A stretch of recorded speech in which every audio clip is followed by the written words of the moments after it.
Boa noite. Quero agradecer ao convite que muito carinhosamente me foi feito para fazer uma exposição dessa forma, vamos chamar assim, de moderna, né? Através do recurso da internet, e o que é proveitoso, sem dúvida, para que nós continuemos o trabalho da divulgação, que não importa o meio, não importa as tecnologias, vale muito a intenção, vale muito o compromisso da divulgação, que nós não podemos deixar de lado. Parabenizar essa Casa Espírita, o Centro Espírita Vila de Abrantes, pelos vários anos, né, de trabalho, de assistência a uma população muito grandiosa à sua volta, tanto física quanto espiritual. Isso é gratificante, pois é trabalho, é renovação, é aprendizado, é convívio nas diferenças, já que nós somos seres individuais, mas estamos juntos num projeto maior, assessorado e, diria assim, assinado embaixo pelo Cristo, que envolve a caridade, a ciência social e tantos outros movimentos importantíssimos. O estudo é um deles, e hoje o tema relacionado com atitude mental na vida diária é um tema rico e atualíssimo. Nós estamos vivendo dias complexos, com grandes mudanças de paradigma, de forma de agir, falar, transmitir, interagir, pensar, planejar. Isso nos está criando uma grande dinâmica de movimentação psíquica. Alguns estão, eu diria assim, assimilando com mais tranquilidade esse movimento da quarentena e outros movimentos, outros nem tanto. Então a mente fica aí sendo testada. A mente, como patrimônio do espírito, vive esse instante, esses momentos de teste, no confronto diário com expressões novas, né, de relacionamento com o mundo. A nossa vida diária realmente está transformada. Claro que já houveram outras pandemias, né, mais de 3 ou 4 ao longo da história da humanidade, e todas elas relevantes, com grandes significados de mudanças, o que para o espírito é têmpera, é aprimoramento, é engrandecimento, quando nós conseguimos enfrentar com dignidade, com serenidade, com a visão de profundidade que o Espiritismo nos ensinou. Sobretudo a visão de fé e de esperança, pois nós não podemos ceder a essa realidade que estamos passando, é uma necessidade mundial, ceder a estímulos que reduzam a nossa forma de encarar o mundo com fé e esperança. Afinal, a mensagem que nós aprendemos com o Cristo, com o Evangelho, com grandes nomes da doutrina espírita, o Chico Xavier, Divaldo e tantos outros, é de enfrentamento, apesar das dificuldades e das adversidades. Eu costumo dizer que a vida é a arte do confronto, e quando nós confrontamos com a dor, com a angústia, com a depressão, com a falta, com a perda, como ocorre muito nesses momentos, nós vamos buscar os recursos, os subsídios, aquilo que aprendemos, aquilo que fixamos ao longo das décadas, a partir das lições do Cristo e de tantos outros representantes da humanidade que enfrentaram com galhardia e com honra e com dignidade seus momentos difíceis, de teste, de grandes enfrentamentos para a alma. Há uma história que eu vou buscar recontar para vocês, muito interessante, que vai ajudar a nos fazer refletir sobre a mente, né, as decisões da mente e a relação com o mundo diário. Havia um sujeito chamado Mário. Ele morava numa cidade no interior de São Paulo e era dono de algumas empresas, bem sucedido, família, filhos. Era um sujeito sereno, orava, tinha uma grande afinidade com a oração, a prece, a calma e o respeito na convivência com os seus funcionários. Certo dia amanhece e aquela rotina se faz, uma prece, toma seu café com a família, atende alguns telefonemas e segue para o trabalho, para uma de suas fábricas, uma de suas unidades de trabalho.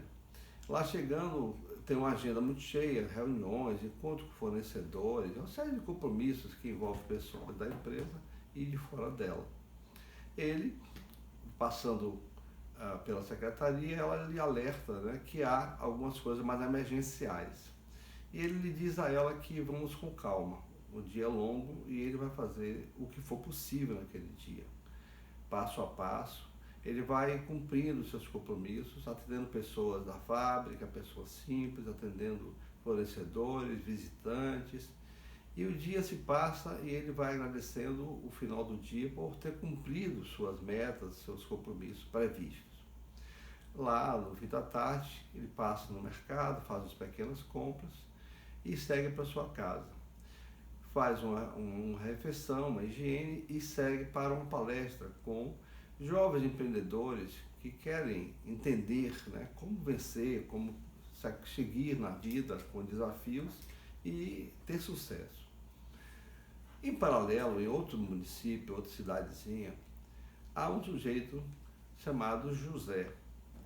Ele está no fim do seu dia de trabalho, na verdade, angustiado, porque perdera o trabalho, perdera o ganha-pão.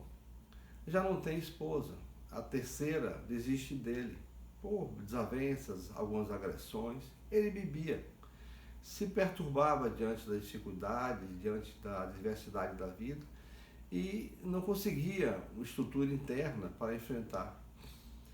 Aí ele vai para o bar, vai jogar e lá um amigo relembra ele: José, aquele emprego como ajudante de mecânico ainda está garantido, você não quer mesmo? E ele disse que não, que perdeu o emprego, está frustrado, decepcionado e que mecânica não interessa a ele não. Após beber um pouco, briga, desavença, ele é posto para fora do bar. Aquele amigo que gostava dele o acompanha, leva para casa e em casa consegue um banho, uma alimentação saudável e que ele repouse. Após um tempo dormindo, passa aquela fase da ressaca e ele desperta. O amigo então volta a conversar com ele sobre a vida, as dificuldades, as oportunidades, de enfrentamento e ele confessa que está desanimado, está abatido. Não tem filhos, não tem a esposa, a terceira foi embora. E o amigo então pergunta a ele: mas afinal, por que você acha que a vida lhe fez chegar onde você chegou? Você está no fundo do poço. E ele responde: o que me fez chegar até aqui foi minha família. Meu pai era um homem agressivo, bebia, era um homem que não dava assistência e nós temíamos ele. Minha mãe, dos maus tratos e das questões pessoais dela, ela adoece e desencarna, morre. O amigo então disse: mas sim, mas muita gente passa por isso. Ele disse: pois é, mas eu me revoltei e saí de casa, ainda jovem. Eu tinha um irmão gêmeo, ele também saiu de casa, não sei para onde, ele escolheu o caminho dele, ele escolheu o meu. Ele deve estar penando como eu estou penando aqui também. Bom, voltando ao ambiente da palestra com os jovens, está lá o Mário fazendo seu trabalho de explicações, mostrando que tem que ter objetividade, tem que ter sacrifício, determinação, tem que orar se necessário, ter fé e perseguir os sonhos, perseguir os objetivos, né, sem dar espaço para o desânimo, para o abatimento ou para a depressão. Os jovens aprendem, bebem naquela fonte e ficam muito felizes. E um jovem então pergunta ao professor, chamando ele de professor, porque ele na hora estava instruindo os alunos, disse: o que lhe fez, afinal, chegar no topo? Onde você chegou? Você é um bem-sucedido, tem mais de 3 empresas, vários funcionários. O que, afinal, lhe fez chegar até aqui? E o Mário responde: a minha família. Porque eu tive um pai que bebia, não dava atenção à família, era agressivo, tratava mal a mim, meu irmão. um irmão gêmeo. Minha mãe adoeceu, desgastada pelas relações ruins com meu pai, o desrespeito, enfim, e morre. Eu resolvi sair de casa no mesmo dia de meu irmão. Ele tomou um rumo, eu tomei outro. Não sei onde ele está. Espero que ele esteja bem. Naquele momento se revela que Mário e José são irmãos, são gêmeos. José optou pela revolta, pela inconformação, e se revoltou a ponto de beber, a ponto de perder emprego, não conseguia se fixar em empregos. Não aceitava qualquer novo desafio ou nova forma de trabalho. Queria se condicionar naquilo que interessava a ele, sem muita flexibilidade. Ele escolhia uma certa rigidez e uma certa fixação na dor do pai que o maltratou, da perda da mãe, da perda da relação com o irmão, que ele não sabia onde estava. Mário, por sua vez, decidiu, ao sair de casa, não mais aceitar passar por aquelas situações de privação do afeto, de falta de consideração e respeito, da falta da alimentação adequada, de uma vida minimamente digna, pois seu pai não tinha muitos recursos para lhe dar, também não parava em empregos. Quando nós vamos ver José, vemos que José repete o script do pai. Não parava em empregos, bebia, era agressivo com as mulheres. Tinha perdido 3 companhias já, 3 esposas, vamos chamar assim. E Mário estava ali fixado na sua vida, com um certo equilíbrio dentro do lar, apesar das dificuldades que todo lar traz, e enfrentando as adversidades, aceitando desafios novos, aceitando novidades, abrindo-se para o novo, com fé e esperança. Tratando bem seus funcionários, tinha da parte deles a resposta do progresso, da atitude, da criatividade. Eles tinham interesse no progresso da empresa e isso devolvia para o Mário em termos de lucros, de faturamentos. O Mário, antes de terminar o expediente, ele chamou os funcionários, chamou seus supervisores e disse: vocês conseguiram que nossas margens de lucro aumentassem. Eu vou distribuir esse lucro com vocês. Vocês vão ter um acréscimo de salário no próximo mês. Será um bônus pelo que vocês conseguiram realizar. Então o Mário tinha uma atitude positiva diante das dificuldades e adversidades do dia a dia. Enquanto José não conseguiu superar a dor, a mágoa, a tristeza, e ficou andando em círculos, um círculo vicioso, contra ele próprio, já que sua saúde, já que sua imagem social, já que a sua capacidade de se representar bem na sociedade, de recomendações, diminuía, já que ele não insatisfeito com a vida, ele também se tornava um indivíduo criando dificuldades para a convivência social, até mesmo a oportunidade que ele dava, ele negava. Assim, nessa proposta dessa história montada para se mostrar que, apesar dos tratamentos do pai ser igual para os dois e da mãe também, eram gêmeos, os dois optaram por forma de pensar, forma de mentalizar o mundo diferentes. E o mundo é o que você pensa.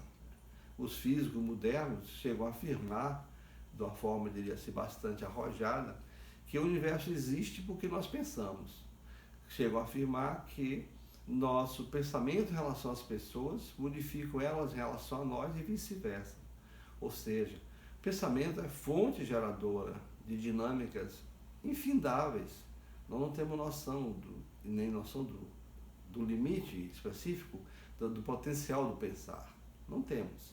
O espírito expressa a sua luz e amplia a sua expressão de luz à medida que as experiências, os embates, as dores, as angústias, as superações ocorrem. A mesmice, a forma cômoda, né? O lugar comum na vida, as coisas previsíveis, ela não alavanca o homem para uma mudança de pensar, de agir, não dinamiza a inteligência, nem as emoções, nem a percepção de vida social. As pessoas que se acomodam da forma, muitas vezes, bacana, satisfatória apenas, às vezes elas se tornam um pouco medíocres, à medida em que as oportunidades do mundo e as mudanças que o mundo vão sugerindo estão ao seu lado e ele não as percebe. Ele não embarca nas mudanças, ele não embarca nas novidades. Vemos hoje quantas pessoas fazem grande esforço, gente com idade avançada, né? Tem um exemplo no lar, minha mãe tem 93 anos, e ela tem diariamente 2 a 3 horas de internet. Ela escolhe os programas do YouTube, ela escolhe programas de alimentação, de saúde, ela gosta muito disso. É fitoterapeuta, fisioterapeuta, professora de yoga há mais de 50 anos. E ela diariamente ela se debruça sobre o novo, sobre a mensagem, o conhecimento, uma técnica, uma abordagem, uma releitura da natureza e das pessoas, né?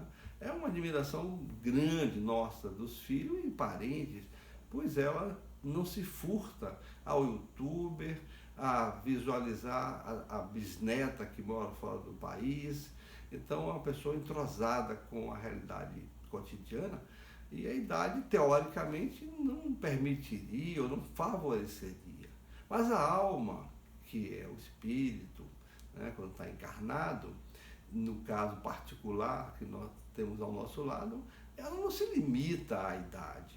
A idade biológica não está limitando o espírito, nunca limitou. Assim como uma criança de 4 anos pode ser um virtuoso da poesia, da música ou da literatura, como Rui Barbosa, sabia os verbos transitivos e intransitivos, né? Com 5 anos de idade, né? Pode ser um Mozart, pode ser, como hoje, várias crianças, no Oriente, particularmente no Oriente, tocam piano divinamente. Alguns se formam em medicina com 10 anos de idade. Tem doutores em matemática nos Estados Unidos com 10 anos de idade. Então, isso mostra que o potencial do espírito supera as conveniências da idade cronológica, supera as conveniências da ordem social previsível, né? Mas, em verdade, o dizer que o fulano é normal e o outro não é normal, não. Todos são normais dentro de sua perspectiva espiritual. Todos são normais dentro do que já conquistaram como espírito. Uns avançaram um pouco mais, sacrificaram-se mais também, dedicaram-se mais. Outros menos, vai do ritmo de cada um. Há uma frase que diz assim: cada um sabe a dor e a delícia de ser o que é. Então, nós somos diferentes, almas individualizadas, seres inteligentes da criação, que trilhamos as várias vidas, cada um no seu ritmo próprio. Uns lamentando e sentindo-se magoados e vítimas, outros superando, sorrindo, transpondo riachos, pontes e obstáculos, né? Enfrentando a si mesmo através da sociedade. Porque quando nós estamos desafiados e conseguimos vencer, nós estamos vencendo a nós próprios através do estímulo da sociedade.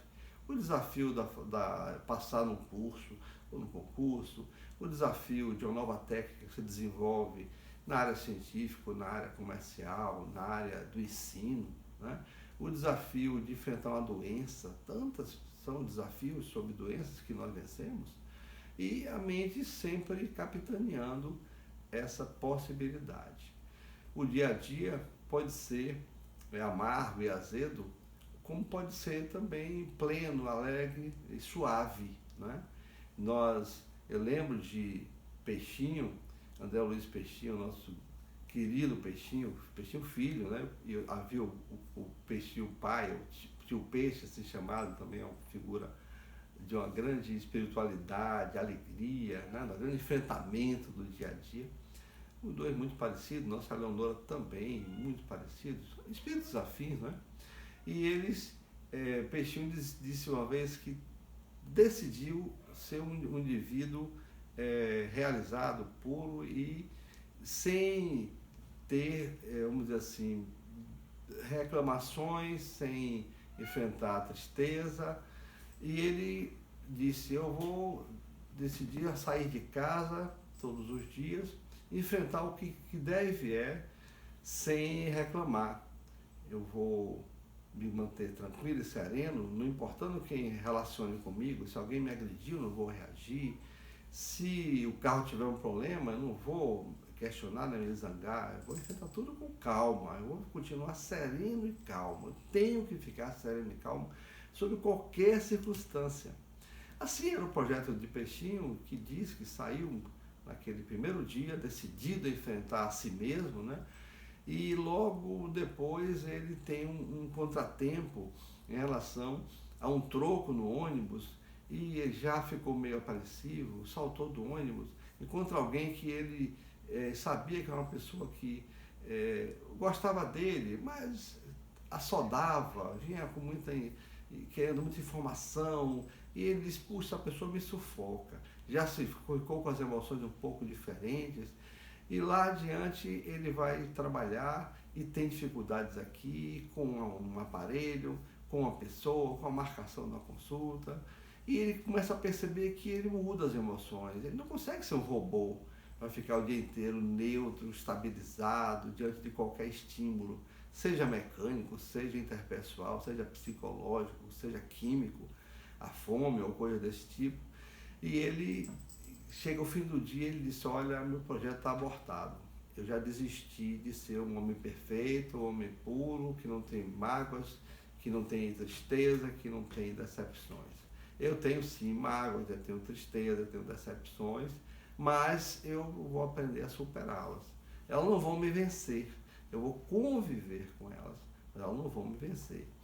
E isso que serviu para ele, serve para todos nós, né? Como enfrentar as diferentes pessoas que nós convivemos no dia a dia, sem que uma ou outra nos tire do chamado sério, né? Como enfrentar a decepção, muitas vezes, da perda de um emprego, né? Sem que fiquemos tristes, nos sentindo, muitas vezes, nos sentindo injustiçados, muitas vezes, né? Pelo esforço que fazíamos, pela alegria que demonstrávamos no trabalho, pelo bom ânimo. Isso faz parte do mundo real. Nós não vivemos num mundo virtual, né? Por mais que a tecnologia pareça que nós estamos nesse mundo, nós estamos no mundo real, das emoções, dos enfrentamentos internos, no mundo do teste contínuo e diário, do que já aprendemos nas várias etapas reencarnatórias até aqui. Como estamos usando as experiências que já aprendemos no enfrentamento desse novo dia a dia? O dia a dia da pandemia, ele traz para muitos grandes frustrações. Gente que gosta do sol, da exposição, do ar, do vento, do passeio. Gente que gosta do diálogo, do abraço, da confraternização. E nós estamos sendo obrigados a rever esses conceitos, esses comportamentos, embora entendemos que isso tem um tempo, né? Está para surgir vacinações, etc. Embora são 7 milhões para vacinar, bilhões, né, na Terra, mas há que se encontrar um momento em que haja estabilidade, não tenhamos tanto receio disso, daquilo, embora os cuidados vão existir, de agora para diante, como uma conquista, né, de zelo pessoal maior do que talvez tivéssemos em média. Mas, ao mesmo tempo, muita gente está usando a atitude mental para rever conceitos, rever a leitura, ampliar seus conhecimentos, telefonar para uma pessoa amiga, conversar como você está, dar atenção a pessoas que às vezes você não falava há 6 meses ou 1 ano. Rever compromissos afetivos, né?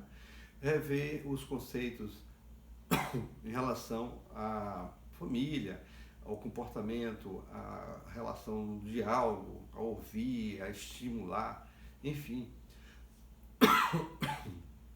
Essas necessidades vão surgindo e é preciso não nos rebelarmos contra elas, mas sim contornarmos. A água, o riacho, né, o rio, ele aprende a contornar. Mesmo aquela água que desce das grandes montanhas, filtrada entre a neve que dissolve, ela contorna as pedras, sejam pequenas ou grandes, até chegar um dia ao mar. E ela vai para um grande oceano, né? Enorme área, espaço, volume, ela se dilui ali, mas ela, de alguma maneira, contornou, ela enfrentou temperaturas diferentes, ela enfrentou obstáculos diferentes, ela ajudou a tirar sais minerais das rochas e pela sua capacidade de solvente, e ela está enriquecida quando chega no mar. Ela não é a mesma da origem, lá do alto da montanha. Então, essas adversidades que nós estamos enfrentando estão temperando nossa alma, nos fazendo ver diferentes pessoas, situações, modelo de relacionamento, uma leitura, uma forma de aprender, a tecnologia, o YouTube, enfim, várias maneiras de mostrar-se no mundo, diferente da rotina anterior, mas que só nos fazem ser mais dinâmicos, sermos mais inteligentes, enfrentarmos melhor a vida, porque essa é uma vida, essa é uma etapa, né? Tivemos várias, cada um sabe de si, se 5, 10 ou 15, não importa muito, mas cada um teve várias vidas. Ninguém aqui é marinheiro de primeira viagem, nem livro de primeira edição.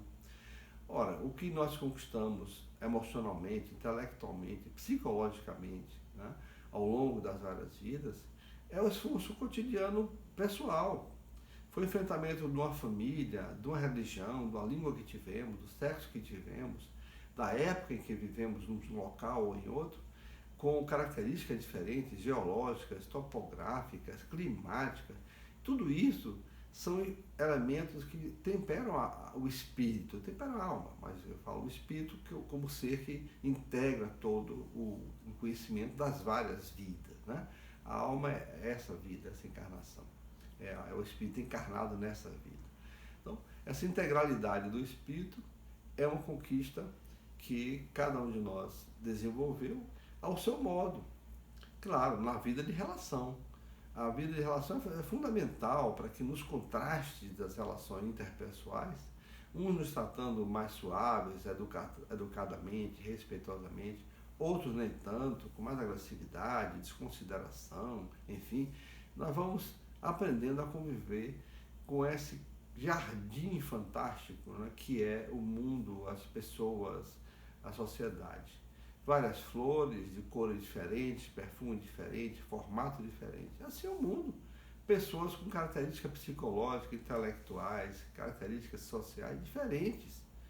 Umas mais espiritualizadas, outras nem tanto. Umas mais gananciosas, outras nem tanto. Umas mais agressivas, outras nem tanto.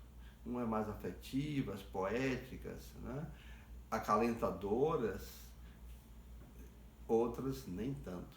Então, não podemos imaginar que é o corpo que está decidindo a relação diária com o mundo.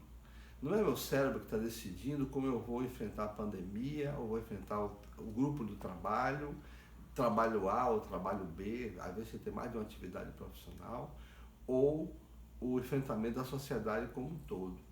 Não é o cérebro que decide isso.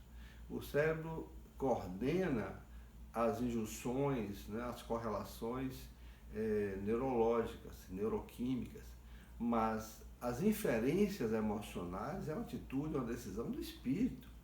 E isso eu costumo lembrar de um exemplo que eu costumo dar para facilitar didaticamente o que seria cérebro, o que seria mente. Eu queria uma festa imaginária, né, um sujeito está aniversariando, e ele convidou as pessoas que ele gostava para a festa, entes queridos, né, com que ele compartilhou emoções, crescimento, afeto, enfim. E ele não convidou algumas pessoas que não tinham muita afinidade, ele preferia que não estivesse na festa. Embora estivesse no trabalho, ele convivia. Eis que ele tem um filho de 2 aninhos, um garoto Peralta, que circula, procura ele periodicamente. E de repente ele veio adentrar na sala um amigo que ele convidou com um que ele não convidou. Ele tinha animosidades com esse amigo que não convidou. Ele não gostaria que ele estivesse ali. E ao vê-lo, ele fica triste, ele fica abatido, um pouquinho chateado, porque aquele amigo que ele convidou trouxe alguém não combinado. Ele tolera respeitosamente, fala, mas se tranca emocionalmente, né? Como diz no Evangelho segundo o Espiritismo, tem uma mensagem que fala assim: seu coração não bate junto ao inimigo como bate junto ao amigo. Né? Isso é bem lógico. Então o coração dele não batia junto ao filho de 2 aninhos como batia naquele momento junto ao indivíduo que ele tinha diferenças, ele não gostaria que estivesse ali. De repente, enquanto ele conversava com um e com o outro, ele não vê mais a pessoa que ele não convidou, está ali ao lado com alguém, ele não está vendo, mas ele tinha um problema. Nesse dia ele cortou o pé, o calcanhar, e ele está com um pé cortado, um curativo e alguma dor, né?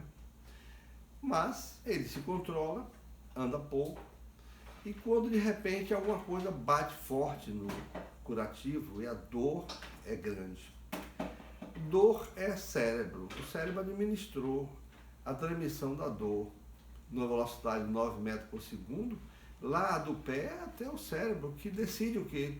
Afaste o pé da fonte da dor. E ele instintivamente afasta o pé e instintivamente olha para a origem da dor, o originador, né? Ele não sabia o que era. Ele olha e é seu filho de 2 aninhos. Sem querer bater o pé no calcanhar do pai. E ele morre de amor por esse filho. Ele toma o filho nos braços, aquela tensão dissolve pelo afeto e ele já continua a conversa com os amigos com o filho no braço, normal. Vocês acham que ele reagiria com essa tranquilidade, essa amorabilidade, essa não reclamação, não tensão, se fosse o indivíduo que ele não gostava, o indivíduo que ele não convidou? Certamente que não. Talvez ele até agredisse essa pessoa que não convidou para a festa, né? Essa atitude, escolha, essa inferência é mente. Isso não é cérebro. Isso é o espírito que decidiu. É meu filho, eu amo ele e perdoo na mesma hora. É alguém que eu não gosto, é entre aspas o equivalente a um inimigo, eu vou reagir como se fosse um inimigo. Podia até pôr para fora da festa, gerando um grande caos na festa. Então, a vida é a série de decisões, uma série de reformas de decisões, inclusive, nós vamos amadurecendo e revendo decisões do passado, que o espírito é que vai redecidindo à medida que ele tem novas camadas de experiências acumuladas. Várias vidas, vários livros. E novas experiências são novas páginas. Então o livro da vida ele se amplia a cada encarnação.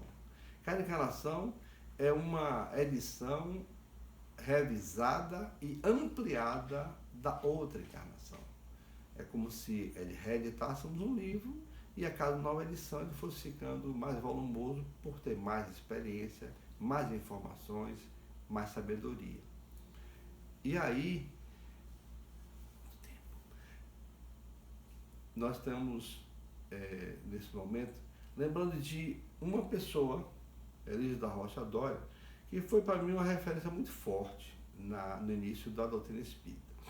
Esse senhor trabalhava no Banco Central e morava no Matatu. Eu morava perto. Eu pegava ônibus para ir para a escola, ainda na escola técnica, no Barbalho. E ele passava no ponto e chamava uma pessoa, chamava outra. Costumava me chamar. E quando eu me aproximava, ele dizia, eu vou passar pela Baixa do Sapateiro, eu vou passar pelas 7 Portas, quer carona? Eu dizia, quero. Eu ficava nas 7 Portas, subia a ladeira, uma terrível ladeira, e chegava ao Barbalho e ia para a minha escola. E quando entrava no carro, até antes de entrar, ele já dizia, eu sou espírita convicto, viva Jesus. Então esse mote, né, essa senha de referência aí, nunca esqueci. Isso foi em 1974. E ele, então, falava sobre espiritismo, falava sobre evangelho, sobre Jesus, etc. Até chegar na minha hora de sair, eu ouvia várias coisas interessantes. E sempre animado, sempre com uma fé, uma alegria. Positiva, o pensamento dele é sempre positivo. Aí várias pessoas diferentes de um dia para o outro, ele ia chamando. Mais tarde, ele chega de manhã e eu encontro ele, ele me chama e quando eu entro no carro eu vejo um jovem com a mesma farda da escola técnica, era o filho dele. E vinha descobrir que estudava química na escola técnica e eu estudava edificações. Bom, ficamos amigos. Jovem, naquele momento, ele, depois de umas 2 caronas, ele me convida para frequentar um grupo de jovens. 1974, e nós começamos a frequentar o grupo da Fraternidade Leopoldo Machado, né? André Doria, o filho, o senhor Elísio Doria, o pai. E o pai, ele tinha uma energia muito própria, né? Uma capacidade de enfrentamento, uma dinâmica para alegrar as pessoas e motivar enorme.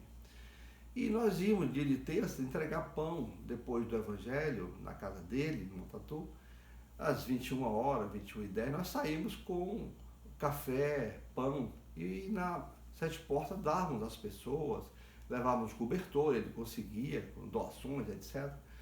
E um ou outro nos atendia com carinho, às vezes acordava naquele momento, era uma refeição, um café quente, um pão.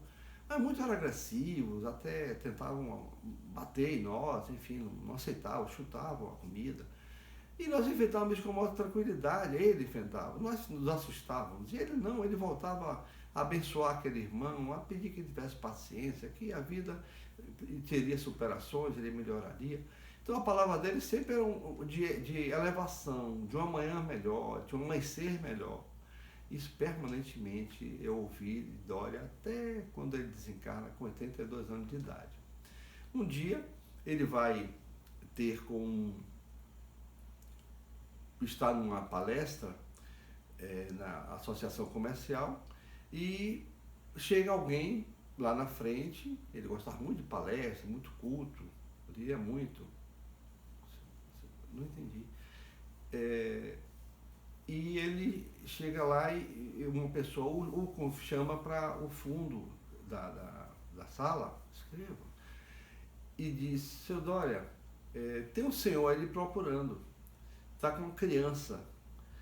Ele então sai daquele momento da palestra, vai até o fundo, chovia muito, e havia um senhor já molhado, com a criancinha enrolada, febril, e diz a ele que estava numa farmácia ali perto, e que uma pessoa chamada Raimundo pediu para falar com ele, né, o seu Doria, ali naquele prédio, que o seu Doria ajudaria. Ele não sabia quem era o seu Doria. Veio agradecer, ou veio pedir, né?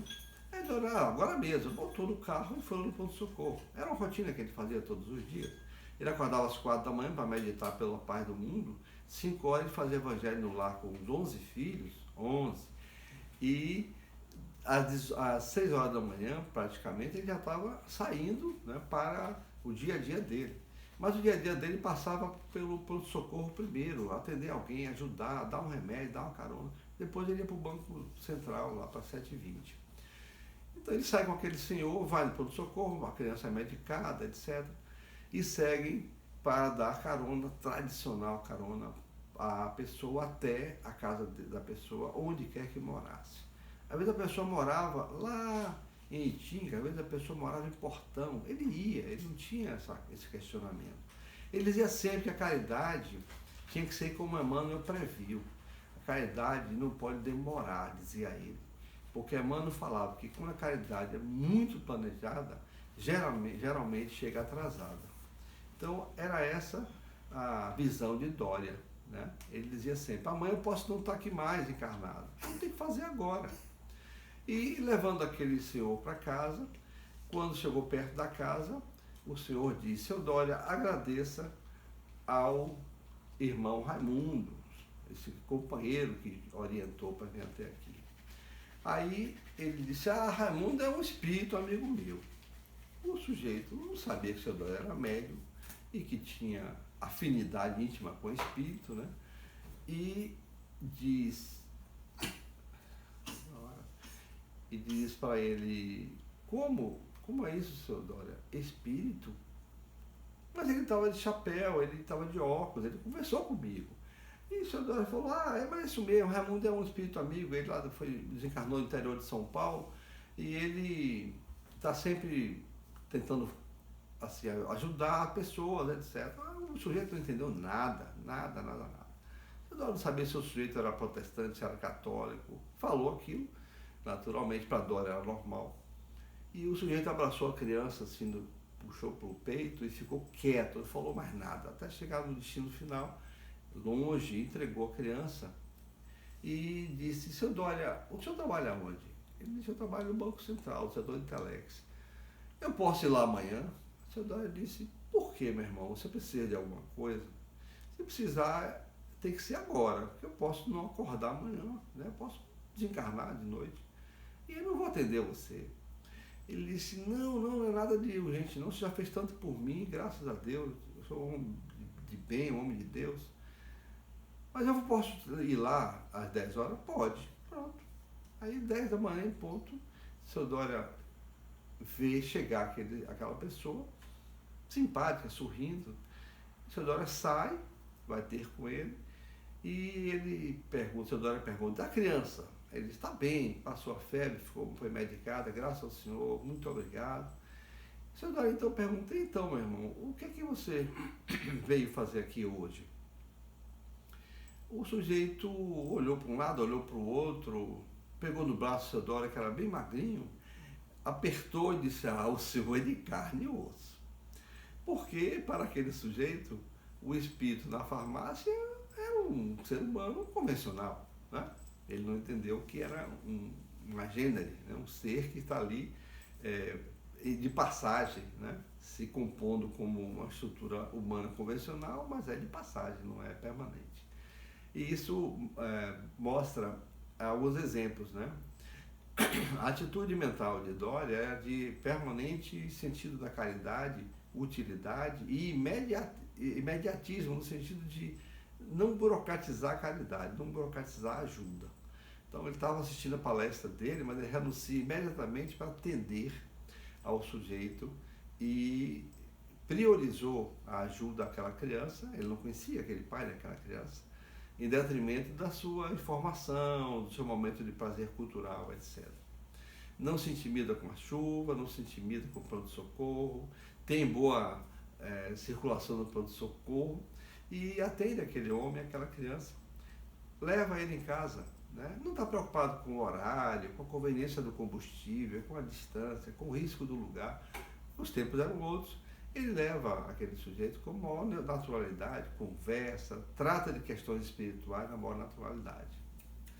E isso mostra que a mente Dória funcionava com uma perspectiva de esperança e de fé permanentes.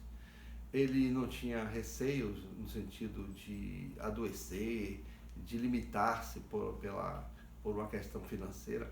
Ele achava que tinha que enfrentar o mundo, ajudar as pessoas de uma forma objetiva, sem temores. O mundo sem temores. Era uma receita que Dória usava, que é a mesma receita que Leopoldo Machado também utilizava. Leopoldo Machado Barbosa, baiano, de cepa forte, de Andaíra, e ele tinha essa mesma atitude de enfrentamento do mundo, do movimento espírita, das questões de preconceito com o espiritismo, mas a mente dedicada à caridade, tinha um ginásio, um lar de crianças, escreveu mais de 12 livros, um indivíduo com uma grande força cultural e uma grande força de exemplo, de enfrentamento do mundo, né? Esses indivíduos tiveram muita influência sobre a minha formação, porque o grupo que eu participei durante 26, 27 anos foi o grupo da Fraternidade Leopoldo Machado, do Dique Tororó, e isso foi muito importante para o enfrentamento das superações na área profissional, na área sobre conveniências de família, sobrevivências diversas, né, de situações novas que a vida propõe, e também agora, né, na pandemia, assim, onde muita gente está em pânico, né, pânico-demia, e eu entendo que é preciso uma atitude positiva diante da doença, respeitosa diante da doença, cautelosa, mas não de acovardamento, não de achar-se sempre sem uma saída, sem um amanhã. Não, nós temos que entender que o amanhã é domínio do espírito, né? Pode não ser do corpo físico, mas do espírito sempre será. E isso é a mensagem que eu deixo para vocês, que haja um respeito e cuidado com a doença, o zelo com o seu sistema imunológico, principalmente, zelem por isso, mas a atitude positiva, o sorrir da mente é importante para que nós não criemos cristalizações que tornem deficiente o nosso sistema imunológico. que torne frágil a nossa forma de reagir ao mundo, que tire de nós o ânimo por trabalho, por criar, por relacionar-se, por esperar novos tempos que em breve estarão aí chegando com um novo formato em linhas gerais, mas nós seremos modificados, estaremos novos, melhores, né? Nada do que foi será igual que foi a um segundo, fala uma música, né? Porque em um segundo, para o espírito, há mudanças já em andamento, né? Aparentemente para o mundo físico não, mas para o espírito sim. Essa é uma realidade que nós temos que lembrar. Somos espíritos, seres eternos, pensamento além do cerebral, nossa mente é extracerebral, nossa memória é extracerebral, e essa riqueza e patrimônio que o Espiritismo nos passa nos dá subsídios, nos dá ferramental para enfrentar o mundo, seja ele com ou sem pandemia, seja ele com ou sem invernos, seja ele com ou sem avalanches, terremotos. A alma, ela sobreviverá sempre no patrimônio do espírito e na eternidade do ser. Que essa casa continue com esse belo trabalho, abençoando tantas mentes espirituais, como espíritos e como encarnados, e levando renovação mental àqueles que estão aí sentados, ouvindo e refletindo sobre sua vida, sua família, seu dia a dia, seu trabalho. Paz para todos e obrigado.